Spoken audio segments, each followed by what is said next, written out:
I can't get my hair right. Anyhow, family is very interesting thing. I had a discussion with Stephen D. Kelly. I met him for the first time yesterday in person.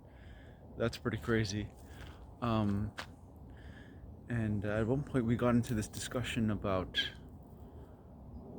like the people that are kind of left out in society. And I told him that actually I had this exact same discussion with someone earlier during the day, where a Filipino lady and I struck up a conversation. She was some maybe a random buzzing insect just hovering right freaking there. That is weird. Anyhow, or maybe we'll feature this little guy. Anyhow, so it disappeared. We were talking about how, you know, in the US, it seems like everyone's so disconnected. Everyone is so, how do you say, every man for himself, if you will. And it seems that money encourages this. And again, it's not like we need to get rid of money, although wouldn't it be so great if we could be not greedy enough such that we didn't need to constantly mix up money in our lives to get things done. It's almost like the more greedy a society is, the more there's a necessity for money. But there are these people who fall behind, like these people who don't have a place in society. In the Philippines, they just take these people into the province. So no man is really left behind. But in a society like this one, you see homeless all over the streets. And yeah, it seems different. Yeah, it's a good view, don't you think? Yeah, good view. I think best view here. There? Huh? You came from there? Yeah, this way. Oh, okay.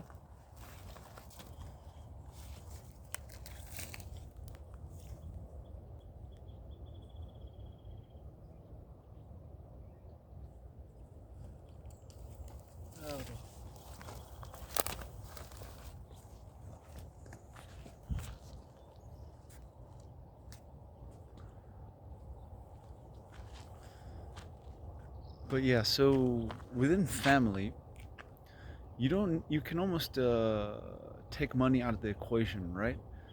Um, I heard that I heard Ben Shapiro. I don't really like Ben Shapiro, but I heard him say one good thing. He says, "The closer you are to your family, the more communist it gets." Well, because the more you share resources. So, in the true sense of family, which what I see in the Philippines and what I see lacking here in this individual world where it's like my money, my food, my house, my things versus your things, right? It seems that money becomes a divider. And what family does is it bypasses that. So with what family does, and the movie Godfather is a great but crude example of this, right? It's like a criminal example of this, but is the fact that you can, with relationships and family, right, with strong bonds, you don't need to do contracts, you don't need to pay tax. How can the government tax the family? You know, like within the bartering family system. So the government actually relies on a division, or the control systems and the systems that leech off of us and tax us and all this actually rely on our individuality. And in some sense, what that means is our exclusion from each other, or our excluding each other, and our lack of sense of unity and family.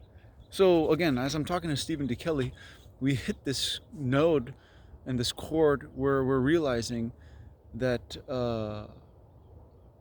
he always talks about like service to others. This is where we're going to, and he brought up again something that we went over in my interview with him, was that soon we have to realize we're all the same person. In different bodies, different, uh, you know, trivial experiences. We all have common sense. We have empathy. We are all one consciousness. And he was telling me how like I should maybe just focus on that and informing people about the nine densities and all this. And basically, essentially, what we were getting at was that if you were able to figure out that you were the world, like if you were this nine-dimensional reality, then you would instantly realize that you're all one, right? That by being the world, by being tethered to the world, and the world being tethered to everyone else, it's all the same thing. And then we again we reiterate the word family, because if everyone was understanding and realizing and didn't take people and take each other for granted and take advantage of each other, if everyone acted like family, because even though what I'm kind of getting at is that if we share more, if we do things together more, if we help each other more, if we were more like family, it would be better. That doesn't mean we don't get our time to ourselves. Actually, it needs to be both. There needs to be a balance even within the family, right? An allowance of people to do their own thing, but then to come back and realize it's like a reciprocating thing. It's like a expansion and a contraction. It's like a come back and realize that we're all one. And I think it's very crucial for us to get to this point sooner than later. And this is the kind of more like, if Occupy the Getty is the aggressive, proactive approach to fix the problems of the earth, family, love, and I was going to do a whole nother video on this, but perhaps I should relate it in. But unconditional love is the way to passively dissolve the matrix and evil on the earth. Because if we were able to unconditionally love without money, right? If we were able to do things for people without money and really grab the essence of what service is. And again, I have to disclaim every time, I'm not a communist. It's not about money is bad. It's that the reason why we need money is because we are greedy. We are so greedy right now. The things we want are so unnatural. The way societies are set up, the way cities are set up, the way we're disconnected from nature. It is so unnatural. It is so greedy that, of course, yes, you need money. But if we were able to realize we were all the same person, unconditionally, without any limitation, realizing this, seeing this, and it's not like a learning thing. It's not something you learn, right? Again, we go back into this whole practice and this repetition and this time. If we were instantly, without time, able to see this fact, we wouldn't need money. We wouldn't need condition. We would be unconditioned as humanity because we would realize we are all one. And how much stronger would the movement of waves or water be if we realized we were all together moving as one? Or if we moved as one, if we all united as a one wave of regeneration, of, how do you say, regeneration nation, of eliminating evil and seeing truth and setting aside this me complex. Not that we're too, how do you say, not that we suppress the me, not that we somehow control and dominate over the me, but in seeing me fully, in seeing what I am, for instance, in seeing me seeing what Eugene is, that it would make Eugene very beside the point, very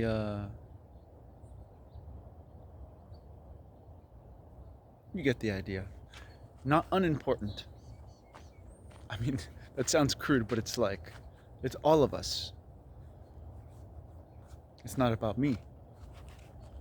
So then, we just tie that into unconditional love, the nature of the universe, the holographic universe. Stephen thinks we're moving, but I think this holographic Earth is still, this hollow Earth. And what the hollow Earth proves is it's all one. So it's a representation of one, and one is a representation of it. So it's like when two people have a very good conversation, it's like the two people disappear and there is just conversation. There's just a fully attentive and aware back and forth, a dance, if you will.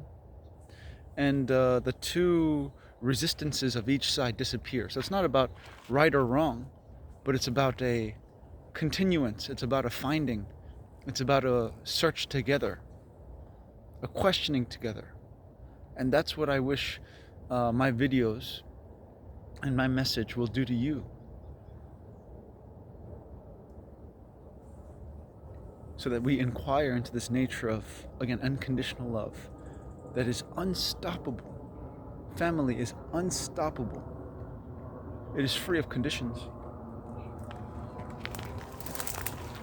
Hi, good morning. Beautiful day. Yeah, beautiful view, huh? So if we could treat everyone like family, that would be great. If we didn't have to worry about being hurt or taken advantage of, if we could trust, and then at the same time, if we can serve.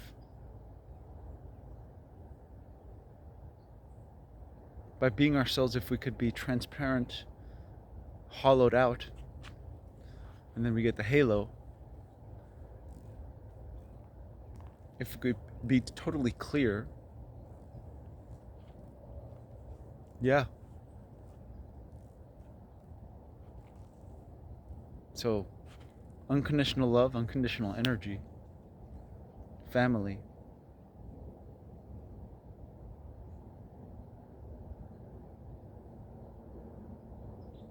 In this holographic universe that proves that we are all one. What do you guys think? Or what do you guys see?